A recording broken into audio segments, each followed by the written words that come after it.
Assalamualaikum warahmatullahi wabarakatuh. Hamdan wa syukran lillah. Rabbi shrah li sadri wa yassir amri wahlul 'uqdatam min lisani yafqahu qawli yafqahu ya'ni. Mencari nafkah dengan cara yang tidak halal seperti korupsi, mencuri, penjudi, ini adalah penyakit masyarakat. Kalau penyakit masyarakat ini dibiarkan, yang rugi bukan cuma para koruptor, yang rugi bukan cuma para penjudi, yang rugi bukan cuma para pencuri, tetapi yang rugi kita semua, masyarakat di sekitar situ. Idza an-nasul munkar falam yughayyiruhu aw syakka ayu ammahumullahu biqab. Jika manusia melihat kemunkaran dan tidak berusaha untuk mengubahnya, maka Allah akan menimpakan ajab secara merata.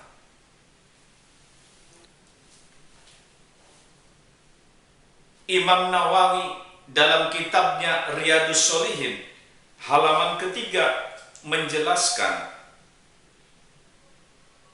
dari Ummul Mukminin Ummu Abdillah Aisyah radhiyallahu anha berkata, Rasulullah sallallahu alaihi wasallam bersabda, ada sekelompok pasukan yang akan menyerang Ka'bah, namun ketika mereka sampai di tanah yang lapang, maka mereka dibinasakan dari muka sampai paling belakang. Lalu Aisyah bertanya, Ya Rasulullah, kaifa yukhsafu bi awalihim wa akhirihim wa fihim aswaquhum wa man laisa minhu. Wahai Rasulullah, bagaimana mereka dibinasakan dari depan sampai paling belakang, padahal di antara mereka ada orang yang berbelanja serta ada pula orang yang bukan dari golongan mereka. Kemudian Rasulullah menjawab, yukhsafu bi awalihim wa akhirihim thumma yub'asuna ala niyatihim. Mereka dibinasakan dari depan sampai paling akhir, kemudian mereka akan dibangkitkan sesuai dengan niatnya. Hadis riwayat Bukhari Muslim. Artinya, Allah Subhanahu wa ta'ala akan membangkitkan semuanya, kemudian dipisahkan yang niatnya baik tersendiri dan yang niatnya jelek pun tersendiri. Demikian juga dengan mencari nafkah. Jangan asal dapat uang yang banyak, tetapi niatkan dalam hati kita yang baik agar Allah memberikan petunjuk mana harta yang baik, yang halal, dan mana harta yang tidak baik, yang haram.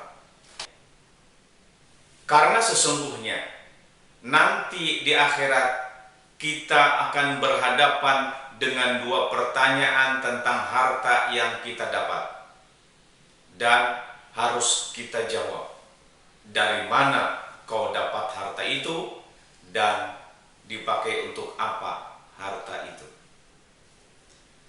Judi, apapun namanya, sumbangan sosial, sumbangan berhadiah, bahkan sumbangan tiket masuk surga sekalipun, kalau itu berbentuk judi, maka hasilnya yang didapat adalah haram.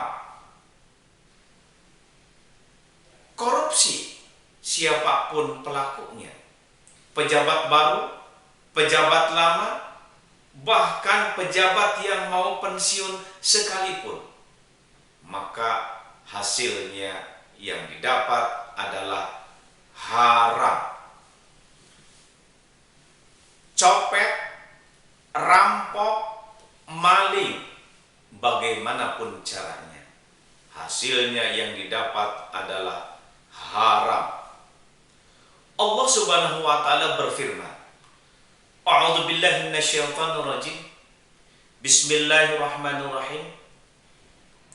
Ya ayyuhalladzina amanu innamal khamru wal maisir wal ansabu wal ajlamu rijsun min amali syaitan fajtanibuhu la'alakum tuflihun. Hai orang-orang yang beriman, sesungguhnya arak dan judi, berkorban untuk berhala, mengguni nasib dengan anak panah adalah perbuatan keji, termasuk perbuatan syaitan. Maka jauhilah perbuatan-perbuatan tersebut agar kamu mendapat keberuntungan. Quran Surat Al-Maidah ayat 90. Mencari rezeki dengan cara yang haram tidak akan membawa berkah kepada yang memakannya. Ada beberapa argumen para koruptor, para penjudi, para pencuri untuk melepaskan diri dari jeratan dosa. Katanya, pertama, nanti kalau judinya berhasil atau korupsinya tidak terbongkar, maka saya akan bersedekah.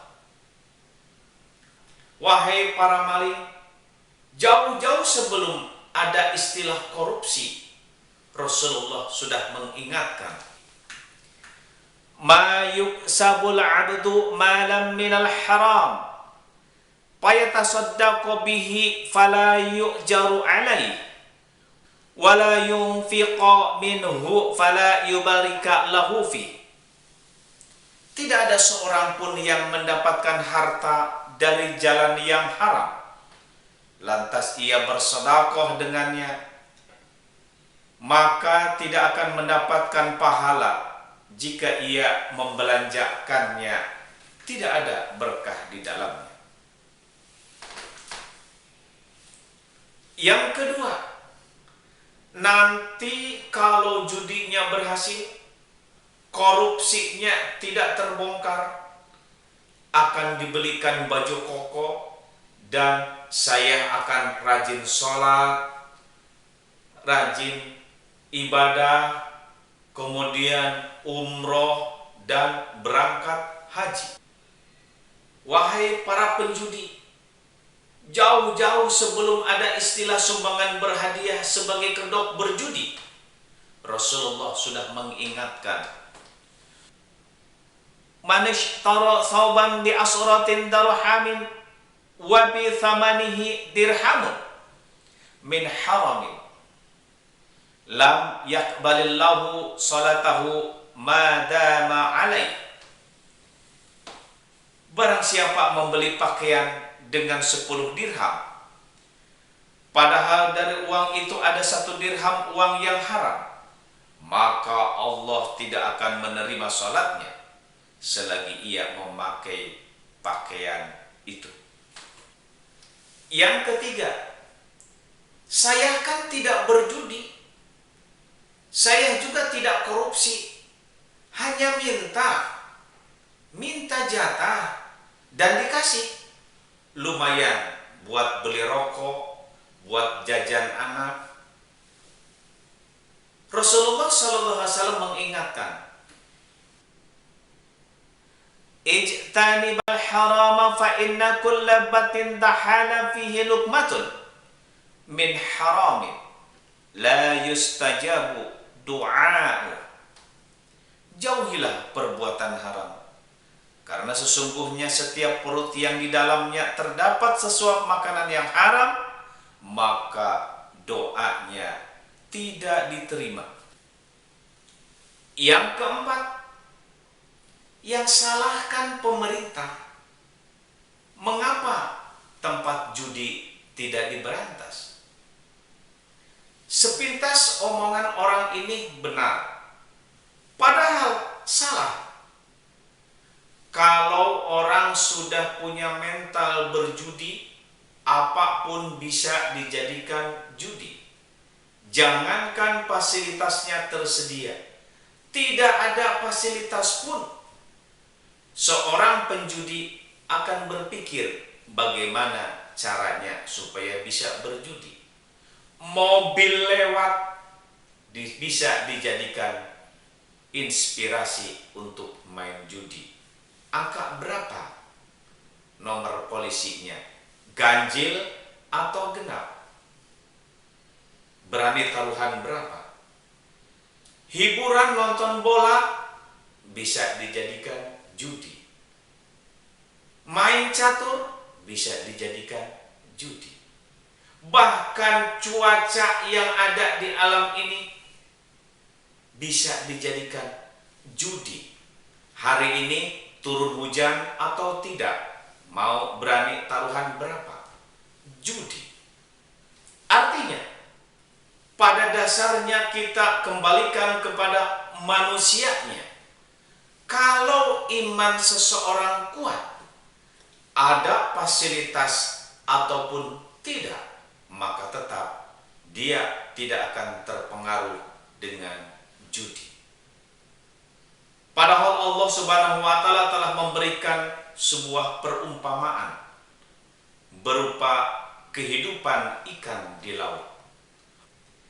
Walaupun bertahun-tahun ikan itu menghirup asinnya air laut, namun ikan tetap kokoh pada pendiriannya, tetap teguh, tidak mau ikut-ikutan asin karena di sekelilingnya adalah air laut yang asin. Kemudian menyalahkan air laut, kenapa asin sehingga tubuhku menjadi asin? Tidaklah demikian. Semoga Allah Subhanahu wa Ta'ala memberikan kekuatan iman Islam kepada kita, keluarga kita, dan masyarakat di sekitar kita, agar kita terhindar dari azab Allah karena ketidaktahuan kita yang menyebabkan masyarakat ini diazab oleh Allah Subhanahu wa Ta'ala. Kurang lebihnya mohon maaf. Akhirul kalam, wabillahi taufiq wal hidayah. Wassalamualaikum warahmatullahi wabarakatuh.